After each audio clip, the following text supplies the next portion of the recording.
coming out today to this fantastic building and to officially welcome the BlueGreen bus tour to Denver, Colorado.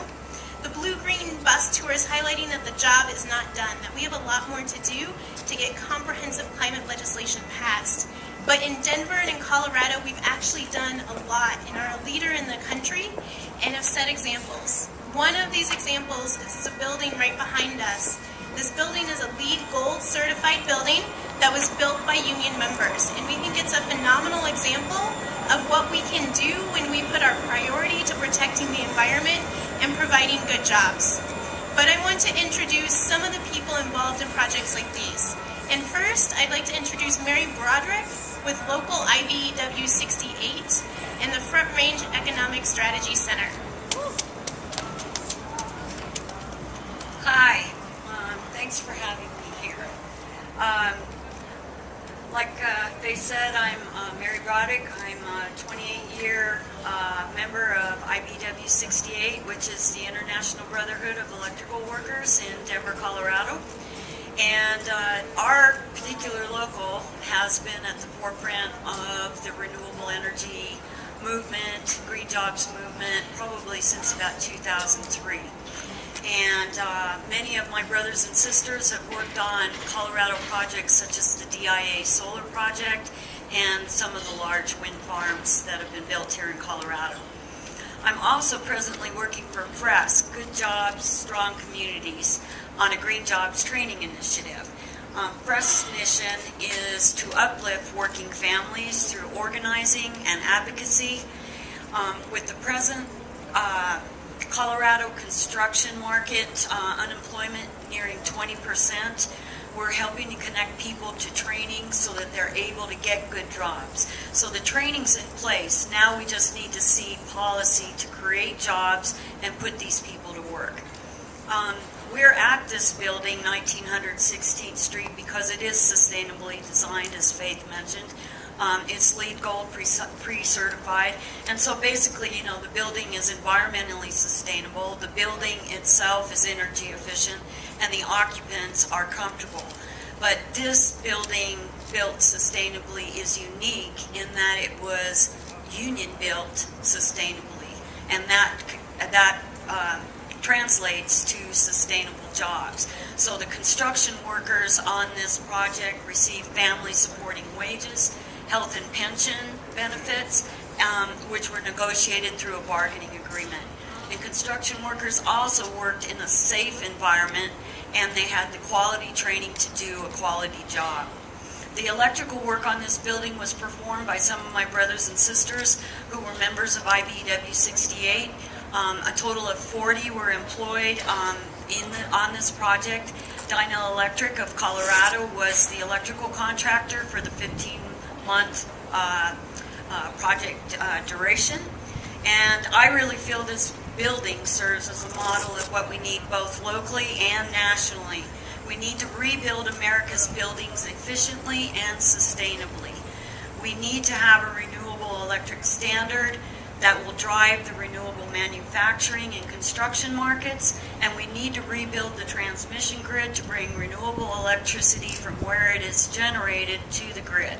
We need clean energy, and we need a clean energy climate action plan legislation that creates more American jobs and ensures that these are good jobs. The job is not done yet, but we do know how to do it in Colorado. Thanks so much.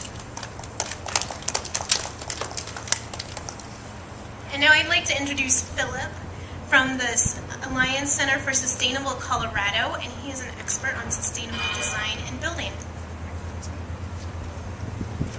As Faith mentioned, my name is Philip Segg with the Alliance for Sustainable Colorado. We're an organization here, we're a nonprofit in Denver, and we represent, I guess, collaboration in the world of sustainability, bringing all different voices in government, business, nonprofit, education together to overcome some of the major challenges we face, whether they have to do with economic challenges of creating jobs, environmental decisions of protecting our wildlife, or general sustainability questions here in the city. And that's the one I want to bring to light today, talking about sort of representing our inner environment, but I hesitate even to call it that because it's really our home. Who calls their home an environment, really? it's the places we live, in particular here in the city. We're at this LEED Gold building here. This means that this building gets evaluated to achieve a gold standard in sustainability. It gets evaluated in terms of its site, meaning that we look at how the building creates heat island effect, or how it manages its stormwater runoff. It gets evaluated in its water efficiency, its environmental impacts as far as greenhouse gas emissions, energy usage. The building envelope gets looked at. There's many things that go into this standard. Even on top of that, we look at the innovation that goes into buildings like this. It gets evaluated in how much standard practice goes in, kind of business as usual, and how much innovation takes place to really bring our buildings to a higher quality here. The environment here in the city is unique in that pretty much everybody lives in cities now. It's over 50% of our population is in cities, and by 2050 the UN's saying we have 80% of our people in our cities.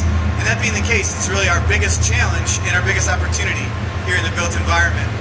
And I say it's our biggest challenge because it's what consumes most of our energy. Most of our greenhouse gas emissions come from our buildings. We think it's always transportation, driving SUVs, or our industry, when you see smokestacks out in Communist City here. But it's really the operation and maintenance of our building. And we hold those to a higher standard. Not only do we create jobs in an environment that desperately needs them, construction and design and engineering, but also we create a better environment for a place that we live. So, thanks very much.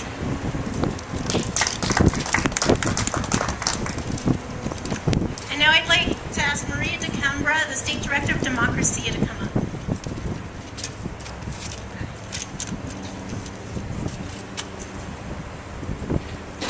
Thanks for having me here, Faith.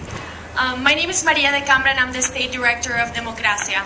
Democracia is a national, nonpartisan, nonprofit Hispanic organization whose mission is to increase the prominence and participation of Latinos in every aspect of the political process. I am here today because at Democracia we believe that a comprehensive, clean energy and climate change legislation will benefit the Latino community. According to a poll that was conducted by the National Latino Coalition on Climate Change, NLCCC, climate change and energy reform are issues of particular concern to Colorado Latinos. So much that a recent poll showed that a candidate's position on the issue would influence almost 2/3 of Colorado Latinos to vote for one candidate over the other. Latinos link a clean energy and climate bill to the future of America's economy. 67% of Latinos understand that a clean energy reform that caps carbon pollution will create thousands of new jobs. And a 90% majority agree that solving the global warming challenge now will be less costly than waiting until the problem gets worse.